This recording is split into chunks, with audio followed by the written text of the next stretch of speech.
perempuan bernama Yuning, istri juragan beras Pak Cokro, tiba-tiba jatuh sakit misterius, muntah darah hingga mengeluarkan paku berkarat.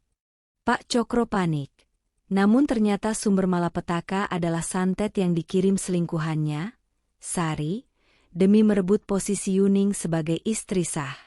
Saat Yuning hampir meregang nyawa, muncul seorang petani tua bijak, Pak Sahrul, yang memiliki ilmu putih. Dengan doa dan ritualnya, santet berhasil dipatahkan dan berbalik menyerang Sari. Bagaimana kisahnya? Tonton dan simak cerita menarik dalam video berikut ini. Di sebuah desa kecil yang terkenal dengan hamparan sawahnya, tinggal seorang perempuan bernama Yuning, usia 30 tahun. Wajahnya teduh, kulitnya putih bersih meski sering terpapar panas terik, dan senyumnya ramah kepada siapa saja. Ia adalah istri dari Pak Cokro, seorang juragan beras paling disegani di wilayah itu. Kehidupan Yuning tampak sempurna di mata orang luar. Rumah besar bergaya joglo modern berdiri kokoh di tepi desa, halaman luas, gudang padi berjejer rapi, dan setiap orang yang lewat selalu mengagumi betapa makmur keluarga juragan itu.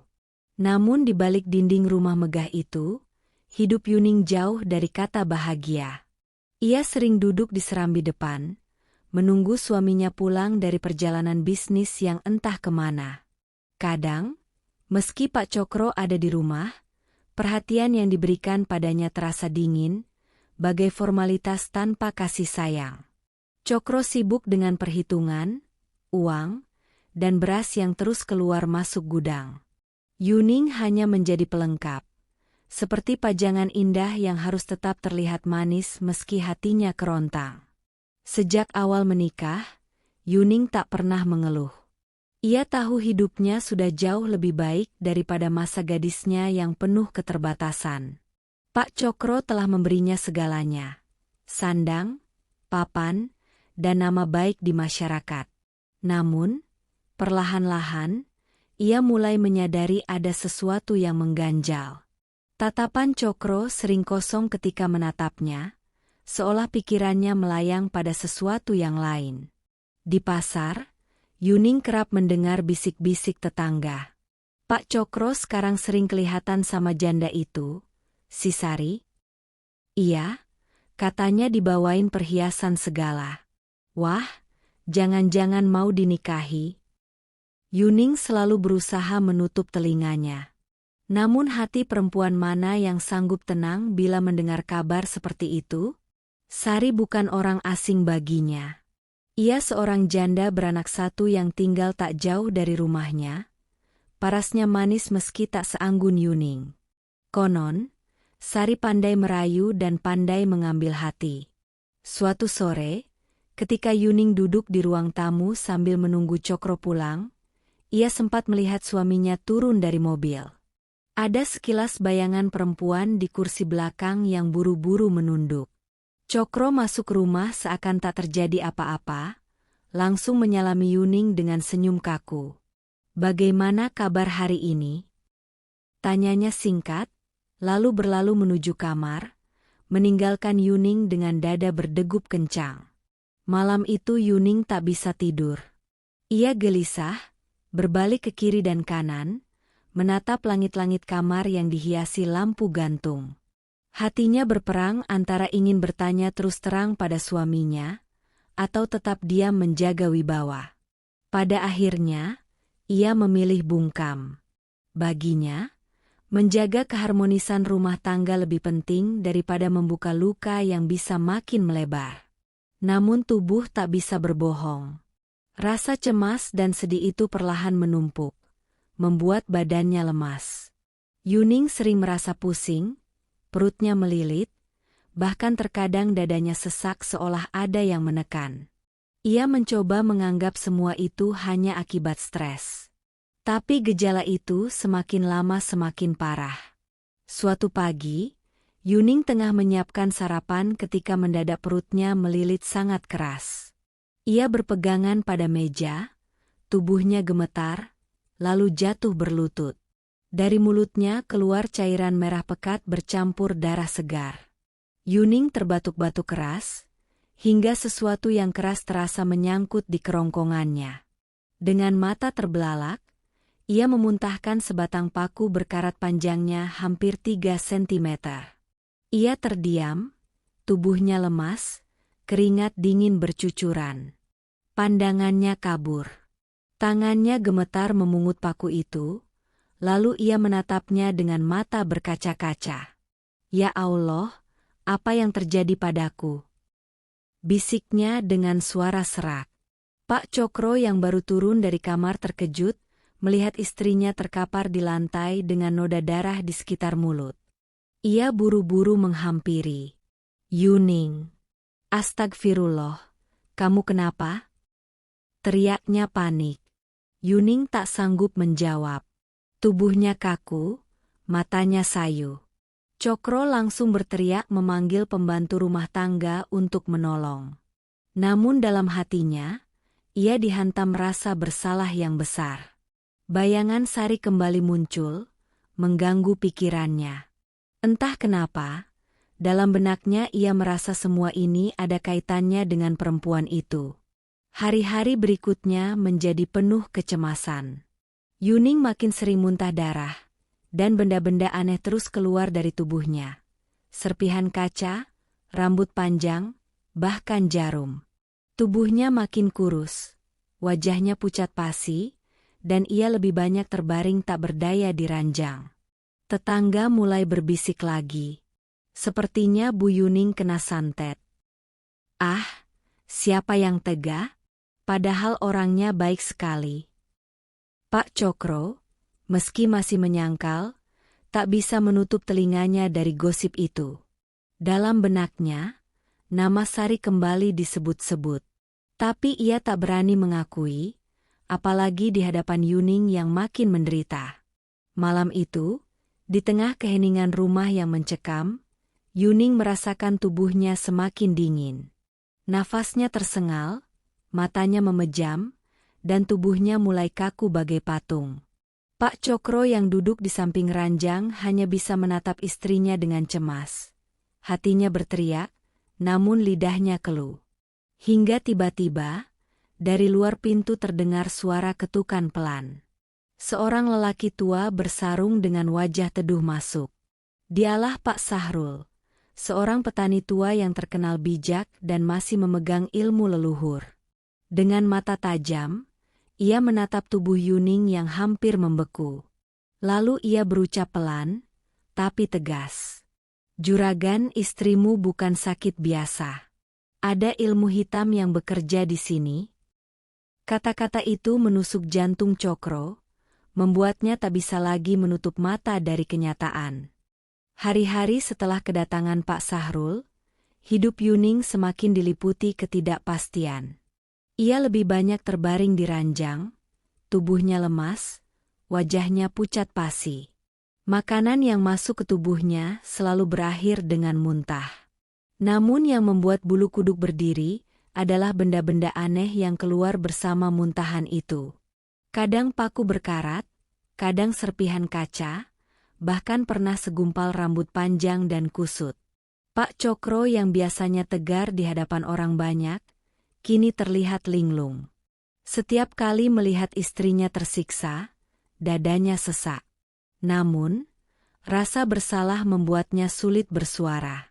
Ia tahu, jika benar ini adalah ulah santet, maka pelakunya hampir bisa dipastikan adalah Sari, selingkuhannya sendiri.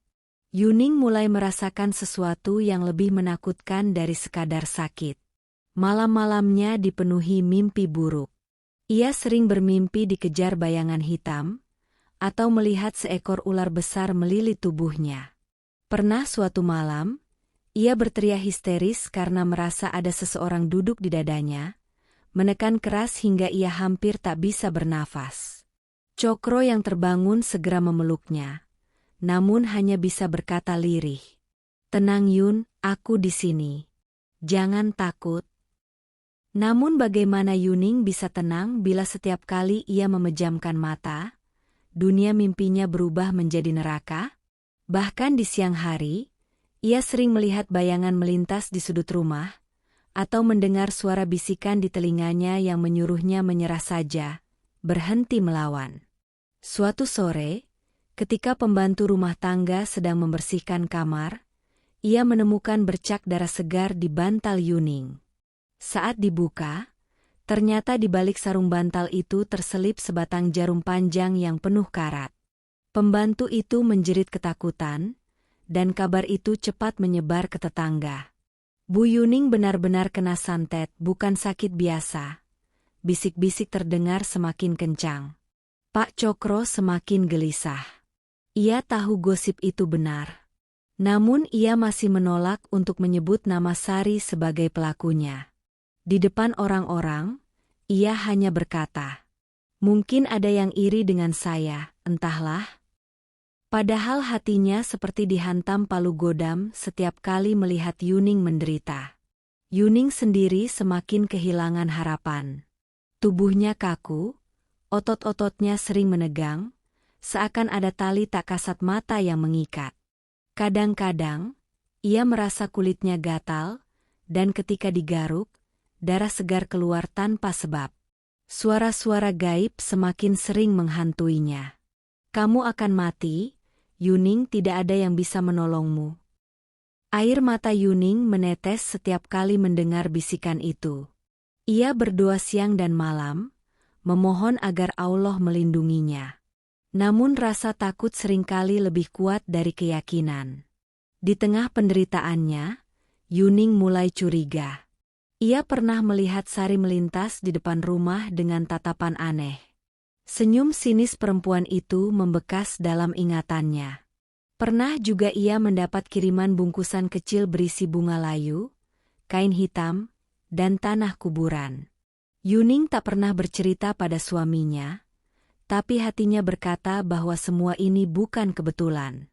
Sementara itu, kondisi fisik Yuning kian memburuk. Nafasnya pendek-pendek, tubuhnya kurus tinggal kulit membalut tulang. Setiap kali Pak Cokro mencoba membawanya ke dokter, hasil pemeriksaan selalu membingungkan. Dokter hanya berkata, secara medis tidak ada yang salah. Organ-organ tubuhnya normal, tapi entah mengapa kondisinya terus melemah. Jawaban itu membuat Cokro semakin putus asa. Ia mulai jarang tidur, duduk termenung di sisi ranjang istrinya, menatap wajah Yuning yang pucat. Kadang ia menggenggam tangan istrinya dan berbisik, "Bertahanlah Yun, jangan tinggalkan aku." Namun dalam hatinya, suara lain menyalahkannya, "Semua ini salahmu Cokro. Kalau saja kau tidak mendekati Sari, Yuning tidak akan sengsara." Suatu malam, penderitaan Yuning mencapai puncaknya. Tubuhnya kejang-kejang, mulutnya berbusa bercampur darah. Dari kerongkongannya keluar suara rintihan aneh, bukan seperti suara manusia. Matanya melotot, lalu mendadak menghitam seperti tidak ada bola mata. Pak Cokro panik, memeluk tubuh istrinya sambil berteriak memanggil pertolongan. Tetangga berdatangan, namun mereka hanya berdiri di ambang pintu, ketakutan melihat pemandangan itu. Salah seorang berbisik, "Hanya orang yang punya ilmu putih kuat yang bisa menolongnya." Kebetulan malam itu, Pak Sahrul kembali datang. Dengan langkah tenang, petani tua itu masuk, membawa sebaskom air bunga dan segenggam garam. Tatapannya tajam, wajahnya serius. Ia meminta semua orang keluar kecuali Cokro. "Juragan, dengarkan baik-baik. Istrimu diserang santet berat. Jika tidak segera ditangani, nyawanya tidak akan bertahan lama," kata Pak Sahrul dengan suara tegas. Cokro terdiam, tenggorokannya tercekat. Air matanya jatuh tanpa sadar. Untuk pertama kali dalam hidupnya, ia merasa benar-benar tak berdaya. Pak Sahrul menatapnya lekat-lekat. "Juragan, ini bukan penyakit biasa. Ada dendam, ada iri, ada nafsu yang menggerakkan ilmu hitam itu.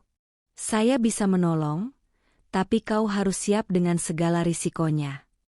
Cokro mengangguk, meski hatinya masih digelayuti rasa bersalah. Ia tahu siapa dalang di balik semua ini, tapi mulutnya terkunci rapat.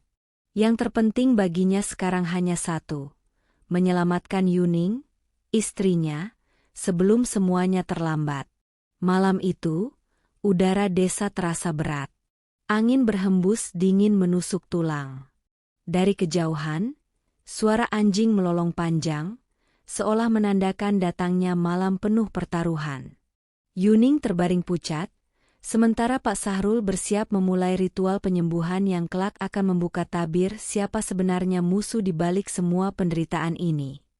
Di balik penderitaan Yuning yang makin parah, ada sosok perempuan yang sedang tersenyum puas. Sari. Ia seorang janda beranak satu yang sejak lama hidup pas-pasan, mengandalkan warisan sawah kecil peninggalan suaminya. Namun sifatnya ambisius. Baginya, kemiskinan adalah kutukan, dan ia berhak mendapat kehidupan yang lebih layak. Saat bertemu Pak Cokro, juragan beras terkaya di desa, nafsu dan ambisinya seketika bangkit. Sari tahu, Yuning adalah penghalang. Selama Yuning ada, ia tak akan pernah bisa naik ke posisi yang diinginkan, menjadi nyonya juragan, pemilik rumah besar, dan hidup berlimpah harta. Maka, ia mengatur langkahnya dengan penuh kelicikan. Bermula dari senyum manis setiap kali berpapasan dengan Cokro di pasar, lalu obrolan ringan tentang panen, hingga akhirnya berhasil menarik simpati sang juragan. Cokro, yang merasa bosan dengan sikap Yuning yang terlalu pasrah dan pendiam, tergoda dengan rayuan Sari. Perempuan itu tahu bagaimana memainkan perasaan, manja, pandai bercerita, dan selalu membuat Cokro merasa dibutuhkan. Perselingkuhan pun dimulai, sembunyi-sembunyi, tapi cukup sering untuk menimbulkan gosip di kalangan warga. Namun bagi Sari, cinta bukan tujuan utama. Ia hanya ingin menyingkirkan Yuning. Kecantikannya kalah jauh dengan istri sah juragan, dan di mata orang-orang ia hanya janda biasa.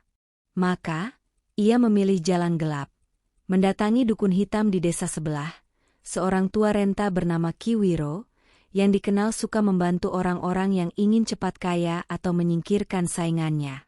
Malam itu, Sari melangkah ke gubuk Ki Wiro dengan membawa sesajen, ayam cemani, kain kafan kecil, dan segenggam tanah kuburan.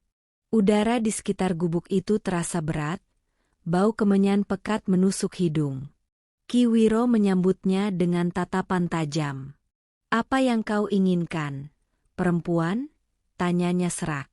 Sari menunduk, lalu berkata lirih namun tegas. "Aku ingin Yuning, istri juragan Cokro, binasa. Aku ingin posisinya. Aku ingin semua harta juragan itu menjadi milikku." Ki Wiro terkekeh, suara tawanya mengerikan.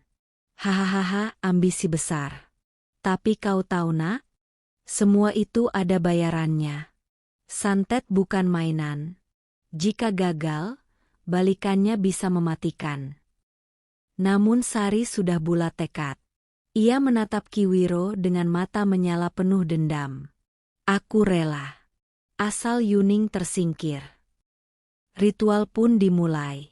Di ruang gelap hanya diterangi lampu minyak, Ki Wiro menggoreskan darah ayam cemani ke atas boneka kain putih yang diberi nama Yuning. Jarum-jarum berkarat ditancapkan satu persatu, sambil dibacakan mantra. Sari duduk bersila, matanya terpejam, tubuhnya bergetar hebat. Dalam bayangan gaib, ia melihat sosok Yuning terbaring, menjerit kesakitan. Semakin lama, semakin kuat mantranya. Keringat dingin mengalir dari pelipis Sari, tapi hatinya dipenuhi kepuasan. Dalam benaknya, Yuning sudah kalah, dan sebentar lagi ia akan mendapatkan apa yang diinginkan. Hari-hari setelah ritual itu, Sari sengaja memperhatikan kabar tentang Yuning. Ia pura-pura prihatin ketika mendengar Yuning jatuh sakit, namun di dalam hatinya ia menari kegirangan. Setiap kali mendengar kabar Yuning muntah darah, Ia tersenyum tipis di balik selendangnya. Sedikit lagi, bisiknya pada diri sendiri. Namun Sari tidak berhenti di situ. Ia kembali mendatangi Ki Wiro, meminta agar santet diperkuat. "Kenapa kau terburu-buru?" tanya Ki Wiro dengan mata menyipit. "Aku ingin dia segera mati. Aku ingin segera menggantikan posisinya," jawab Sari mantap. Ki Wiro hanya terkekeh. "Baiklah, tapi ingat, semakin dalam kau melangkah, semakin sulit kau kembali." Ritual kedua lebih mengerikan. Kali ini, selain boneka, digunakan pula potongan kain milik Yuning yang berhasil didapat Sari lewat tangan pembantunya. Dengan kain itu, ikatan gaib menjadi lebih kuat. Jarum-jarum baru ditancapkan, kemenyan dibakar lebih pekat, dan mantra semakin panjang. Malam itu, suara angin di luar gubuk berdesir kencang. Sari merasa tubuhnya seolah ditarik oleh kekuatan tak kasat mata. Dalam pandangan gaib, ia melihat Yuning kembali terbaring, kali ini dengan tubuh penuh paku yang menembus dari dalam. Sari tersenyum puas, yakin bahwa santetnya bekerja sempurna. Namun di balik semua itu, ada sesuatu yang tak ia sadari. Setiap kali ritual dilakukan, energi gelap tidak hanya menjerat Yuning, tapi juga meninggalkan jejak pada tubuh Sari sendiri. Ki Wiro tahu, tapi ia membiarkannya. Baginya, murid yang keras kepala seperti Sari akan belajar dari akibatnya sendiri. Di desa, gosip semakin ramai. Orang-orang mulai berani menyebut nama Sari sebagai penyebab penderitaan Yuning. Ada yang melihat Sari sering pulang malam, ada pula yang memergokinya membawa bungkusan aneh. Namun Sari tak peduli. Ia justru menantang dengan sikap dingin dan tatapan tajam setiap kali ada yang menyinggung. Baginya, semua hanya soal waktu. Yuning pasti akan mati, dan Cokro akan datang padanya, tak punya pilihan lain. Dalam hayalnya, Sari sudah membayangkan dirinya duduk di kursi empuk rumah Joglo Juragan, memakai perhiasan emas, dan dipanggil orang sebagai Nyonya Cokro. Namun takdir punya jalannya sendiri. Sari tidak tahu, di sisi lain, seorang lelaki tua bernama Pak Sahrul sudah turun tangan. Ilmu putih yang diwarisinya akan menjadi penghalang, dan energi gelap yang ia kirimkan bisa berbalik. Di malam yang sunyi, saat Sari tertidur lelap, ia bermimpi aneh. Dalam mimpinya, ia melihat Yuning berdiri tegak, menatapnya dengan mata merah menyala. Dari mulut Yuning keluar kata-kata lirih namun menusuk. "Segala yang kau tanam, akan kembali padamu." Sari terbangun dengan tubuh basah oleh keringat dingin. Dadanya berdebar. Untuk pertama kali, rasa takut merayap ke dalam hatinya. Namun ambisinya terlalu kuat untuk dihentikan. Ia tidak tahu, itu hanyalah awal dari bencana yang akan segera menimpa dirinya. Malam itu, Pak Sahrul menatap ke arah ranjang, lalu menghela nafas panjang. Ia mendekati Yuning, duduk di sampingnya, dan meletakkan telapak tangan di atas kepala Yuning. Mata tuanya terpejam, bibirnya berkomat-kamit membaca doa. Seketika tubuh Yuning bergetar, seperti menolak sentuhan itu, lalu terdengar suara aneh dari kerongkongannya, mirip desisan ular. Orang-orang yang melihat langsung merinding. Seorang tetangga yang ikut datang menutup mulutnya menahan jerit. Namun Pak Sahrul belum selesai. Ia mengambil segenggam garam dari kantong kecil yang selalu dibawanya, lalu menaburkannya di sekitar ranjang. Yuning berteriak melengking, tubuhnya menggeliat keras seperti ada yang terbakar. Dari mulutnya keluar darah bercampur gumpalan hitam berbau busuk. "Lihatlah," kata Pak Sahrul sambil menatap Cokro. "Ini bukti. Santet yang ditanam di tubuh istrimu sangat kuat. Jika terlambat sedikit saja, nyawanya bisa melayang." Air mata Cokro jatuh deras. Ia menggenggam tangan Yuning yang dingin, suaranya bergetar. Tolonglah Pak, selamatkan dia. Apapun risikonya, saya mohon. Pak Sahrul menatapnya dalam-dalam, lalu berkata, aku bisa menolong, insya Allah. Tapi kau harus jujur dulu, Juragan. Siapa yang punya dendam padamu? Siapa yang ingin merebut apa yang kau miliki? Cokro menunduk, diam cukup lama. Hatinya berperang. Mengakui berarti membuka aib besar. Tapi menyembunyikan berarti membiarkan Yuning terus menderita. Akhirnya, dengan suara lirih, ia berkata, seorang perempuan, Sari. Dia pernah dekat denganku. Aku hilaf. Pak Sahrul menghela nafas dalam. Tatapannya tajam, tapi penuh iba. Dosa masa lalu memang selalu mencari jalan untuk menuntut balas. Juragan, apa yang kau lakukan dengan Sari telah membuka pintu. Ambisinya yang kotor kini ditambah dengan bantuan dukun hitam. Itulah yang menjerat istrimu. Pak Cokro menunduk semakin dalam, wajahnya penuh penyesalan. Ia ingin menjawab, tapi tak sanggup. Pak Sahrul lalu berdiri, mengambil kendi berisi air bunga yang sudah ia siapkan sejak tadi. Baiklah. Aku akan mulai ritual penyembuhan. Tapi kau harus ikut membaca doa, Juragan. Jangan hanya mengandalkan aku. Ilmu putih tidak akan bekerja jika hatimu masih ragu. Cokro mengangguk cepat, mengusap air matanya. Ritual pun dimulai. Pak Sahrul duduk bersila di samping ranjang Yuning. Kemenyan dinyalakan. Asap tipis memenuhi ruangan dengan aroma menusuk namun menenangkan. Pak Sahrul mulai membaca ayat-ayat suci dengan suara lantang. Setiap kata yang keluar dari bibirnya membuat tubuh Yuning bergetar hebat. Tiba-tiba, dari perut Yuning terdengar suara gemuruh, seperti ada sesuatu yang bergerak di dalam. Ia menjerit keras, lalu muntah darah disertai sebuah jarum panjang yang berkilat di bawah sinar lampu. Orang-orang di ruangan menjerit kaget. Pak Sahrul tetap tenang.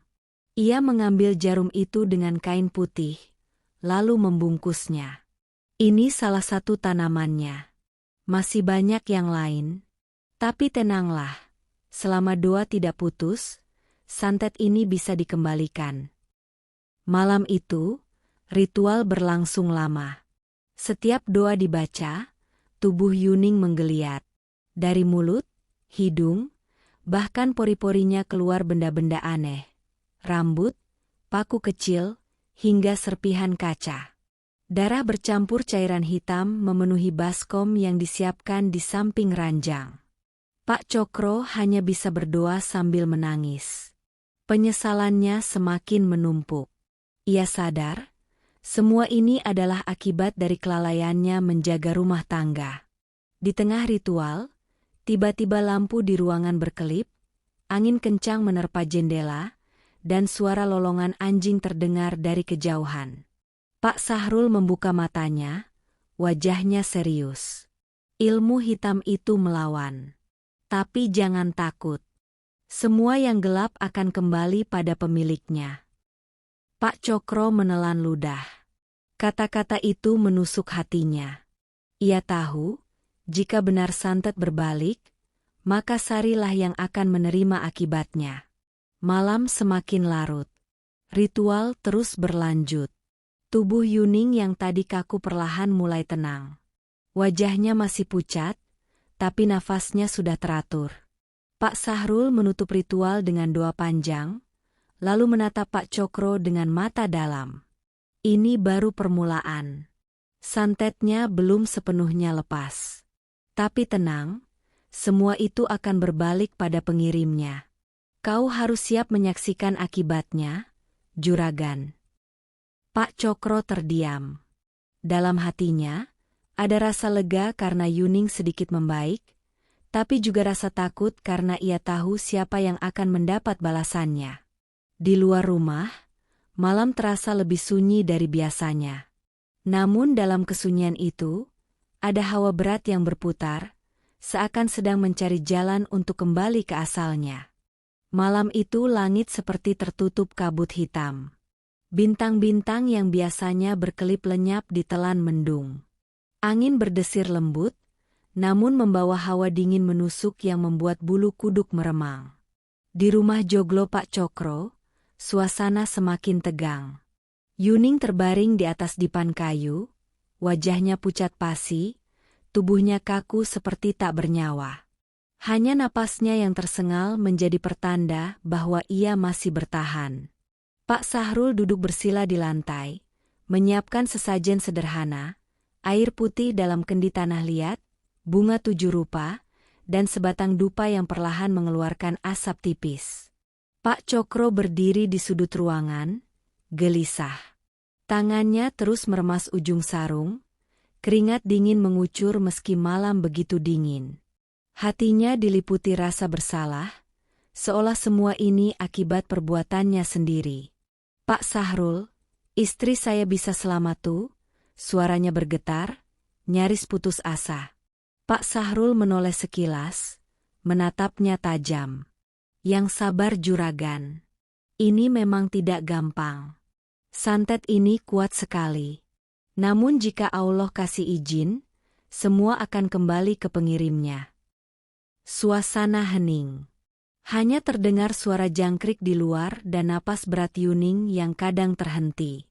Tiba-tiba tubuh Yuning bergetar hebat. Dari mulutnya keluar suara serak yang bukan miliknya. Hahaha, kamu gak bisa selamatkan perempuan ini. Dia sudah jadi tumbal. Pak Cokro terperanjat. Astagfirullah. Ia nyaris jatuh terduduk mendengar suara itu. Namun Pak Sahrul tetap tenang. Ia menutup mata, mulai merapalkan doa-doa. Jemarinya menyentuh kening Yuning, lalu meneteskan air kendi ke bibirnya. Seketika tubuh Yuning menjerit, melengkung ke atas seperti ada yang menariknya. Dari mulutnya keluar cairan hitam pekat bercampur darah, lalu sebuah paku berkarat meluncur jatuh ke lantai. Pak Cokro menjerit ngeri. Ya Allah! Pak Sahrul meraih paku itu, membungkusnya dengan kain putih, lalu melanjutkan doanya. Semakin lama, semakin banyak benda aneh keluar dari tubuh Yuning. Serpihan kaca, rambut panjang, bahkan seekor cacing besar yang menggeliat sebelum mati seketika. Suara-suara gaib terdengar di sekeliling ruangan. Ada yang menangis, ada yang tertawa melengking, seakan ribuan makhluk tak kasat mata berkumpul menyaksikan ritual itu. Dupa berasap semakin tebal, menebar aroma getir yang menusuk hidung. Tubuh Yuning kembali menegang. Matanya yang tertutup tiba-tiba terbuka, namun putih semua, tanpa bola mata. Dari bibirnya keluar bisikan, Sari, Sari, dia tidak akan mengalah. Dia harus mati. Pak Cokro langsung gemetar. Nama itu menusuk jantungnya, Sari, selingkuhannya. Rasa malu, takut, dan menyesal bercampur jadi satu. Ia hampir tak berani menatap istrinya. Pak Sahrul menghentak tanah dengan telapak tangannya, seolah mengusir roh jahat yang bersemayam. Tidak bisa. Jika kamu yang mengirim, kembalilah ke tempat asalmu, teriaknya lantang. Angin mendadak bertiup kencang ke dalam rumah. Lampu minyak bergoyang, nyaris padam.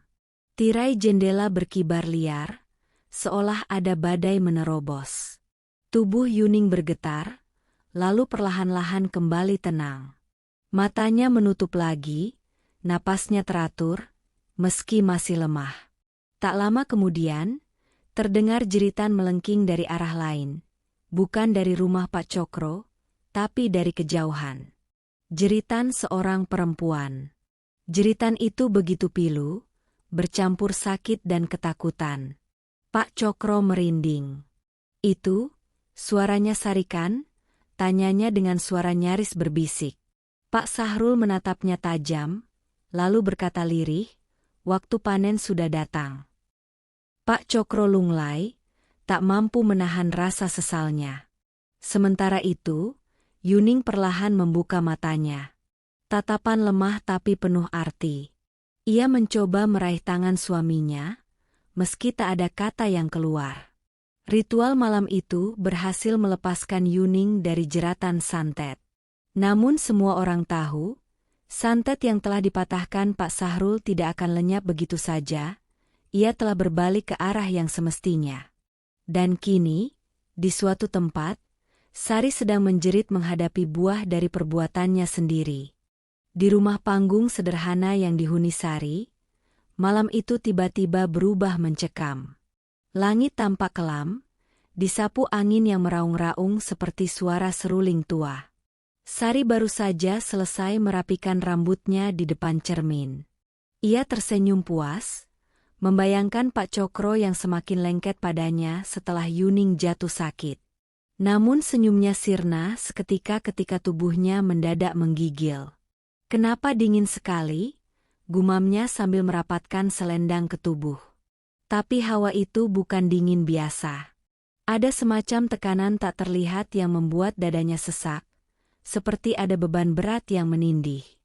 Tiba-tiba, dari cermin, Sari melihat bayangan dirinya bukan lagi seorang perempuan, melainkan sosok hitam dengan mata merah menyala.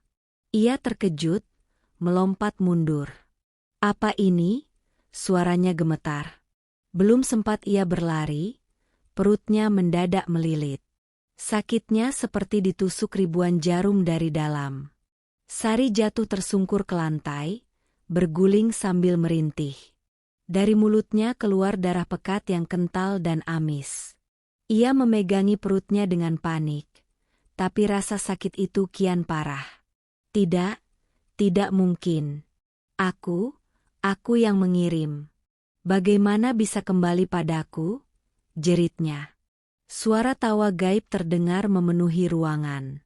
Suara perempuan, lirih namun menusuk telinga. "Yang menanam, akan panen. Yang mengirim, akan menerima." Sari menutup telinganya, tapi suara itu makin keras. Tubuhnya kembali kejang. Kali ini dari tenggorokannya meluncur sebuah paku berkarat, jatuh berlumuran darah ke lantai. Sari menjerit histeris. "Tidak, Aa." Lampu minyak di rumahnya bergoyang, api menari liar, memantulkan bayangan-bayangan seram di dinding. Gumpalan rambut kusut tiba-tiba keluar dari mulutnya, bercampur dengan darah segar. Tubuhnya makin lemah, tapi rasa sakit tidak berhenti.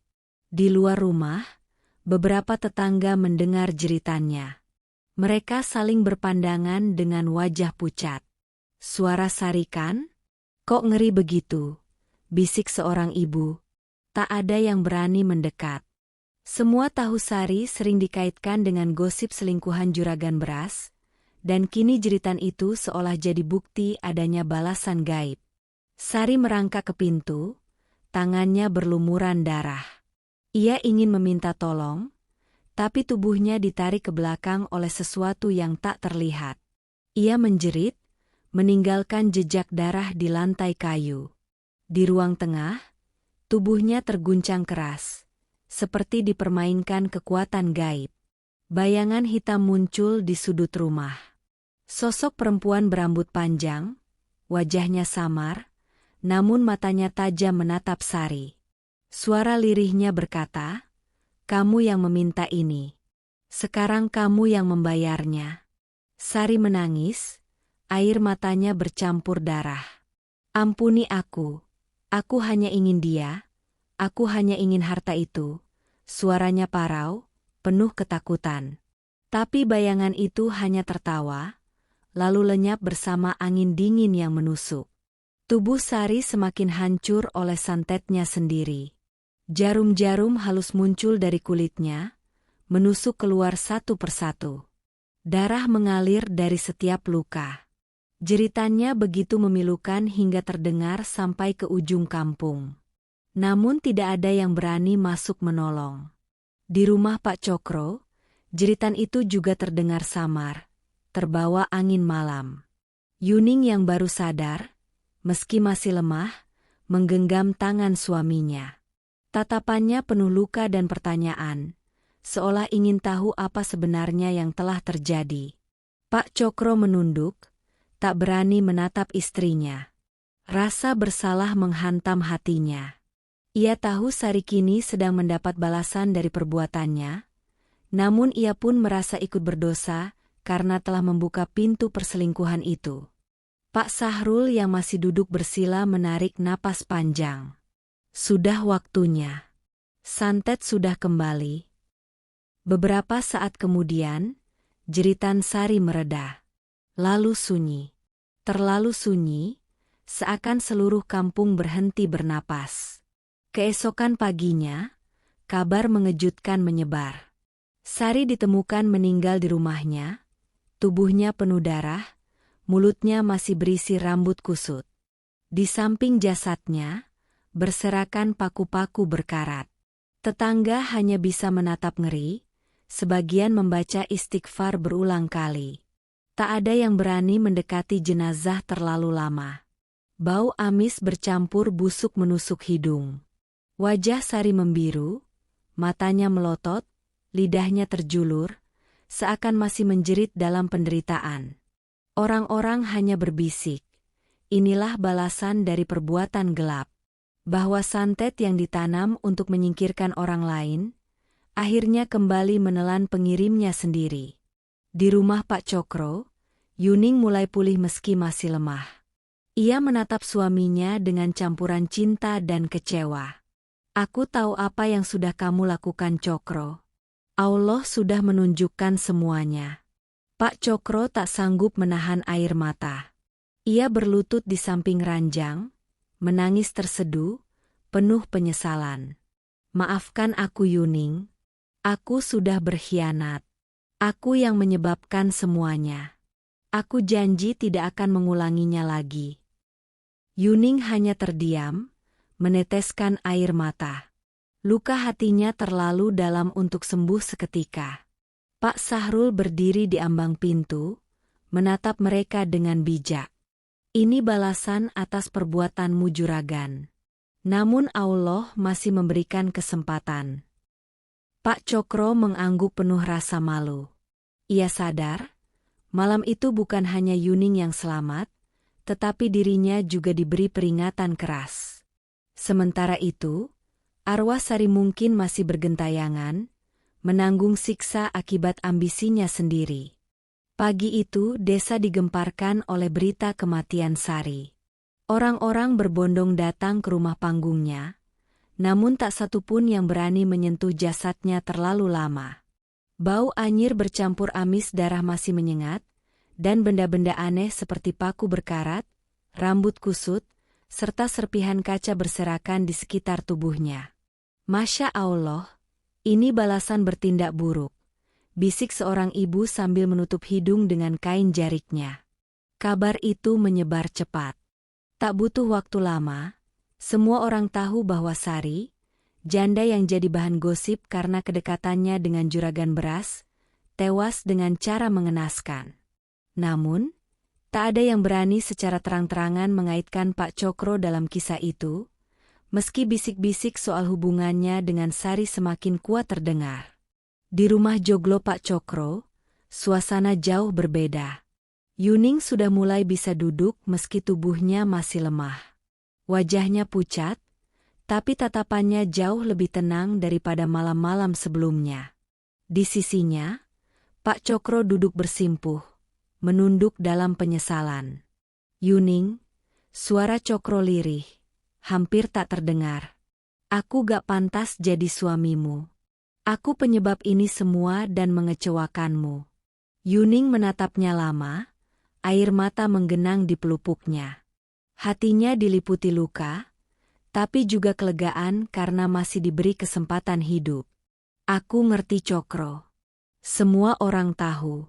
Namun Allah menunjukkan kekuatannya. Pertanyaanku hanya satu. Apa kamu benar mau berubah? Cokro mengangkat wajahnya, penuh harap. Ya, Yuning. Aku janji. Aku bakal meninggalkan semua hal yang membuat kamu kecewa. Hari-hari berikutnya, keadaan mulai mereda. Yuning perlahan sembuh, meski masih menyisakan trauma setiap kali teringat malam-malam penuh penderitaan. Ia sering terbangun dengan mimpi buruk, melihat paku berkarat atau mendengar suara tawa Sari. Tapi di setiap ketakutan itu, ia selalu mencoba menguatkan diri dengan doa. Pak Cokro benar-benar berusaha menebus kesalahannya. Ia mulai rajin sholat berjamaah di surau, tak lagi keluyuran malam, dan berhenti menemui perempuan lain. Bisnis berasnya tetap berjalan, tapi kali ini ia lebih banyak melibatkan Yuning dalam setiap keputusan, seolah ingin menunjukkan bahwa sang istri adalah pendamping sah yang tak tergantikan. Meskipun begitu, luka batin Yuning tak serta-merta sembuh. Ada dinding tak kasat mata di antara mereka yang butuh waktu lama untuk runtuh. Namun setiap kali ia melihat Cokro yang kini lebih tulus, ia tahu masih ada harapan untuk rumah tangga mereka. Kematian Sari menjadi buah bibir bertahun-tahun di desa itu. Anak-anak dilarang orang tuanya mendekati rumah bekas kediamannya yang kini kosong dan dianggap angker. Orang-orang percaya, arwah Sari masih gentayangan, menanggung siksaan karena perbuatannya sendiri. Suatu malam, saat Cokro menemani Yuning yang baru tertidur, ia keluar ke halaman dan mendongak ke langit. Hatinya berat, penuh penyesalan. Sari, maafkan aku. Jika saja aku tidak mengikuti hawa nafsu, semua ini tidak akan terjadi. Sekarang, aku hanya bisa berdoa. Semoga Allah memaafkan kesalahanmu. Air matanya jatuh tanpa ia sadari. Ia kembali masuk, melihat Yuning tidur tenang. Dalam hati ia berjanji, mulai saat itu hanya ada Yuning, istri sah yang telah melalui neraka karena kesalahannya.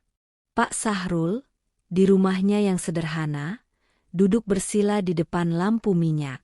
Ia berdoa dalam hening. Senyum tipis menghiasi wajah tuanya.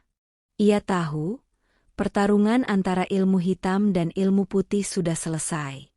Namun ia juga tahu, kehidupan manusia selalu menyimpan godaan yang bisa mengulang cerita. Yang penting, semua harus ingat, gumamnya lirih. Semua perbuatan ada akibat. Siapa yang menanam, dia yang menuai. Keadilan memang tidak selalu datang cepat, tapi pasti. Dan penebusan selalu terbuka bagi mereka yang benar-benar ingin berubah. Terima kasih telah menyimak cerita ini sampai akhir. Jangan lupa subscribe, like dan komen channel ini. Semoga kalian menyukai cerita ini dan dapat mengambil hikmahnya. Wallahu alam bishawab. Sampai jumpa di episode berikutnya.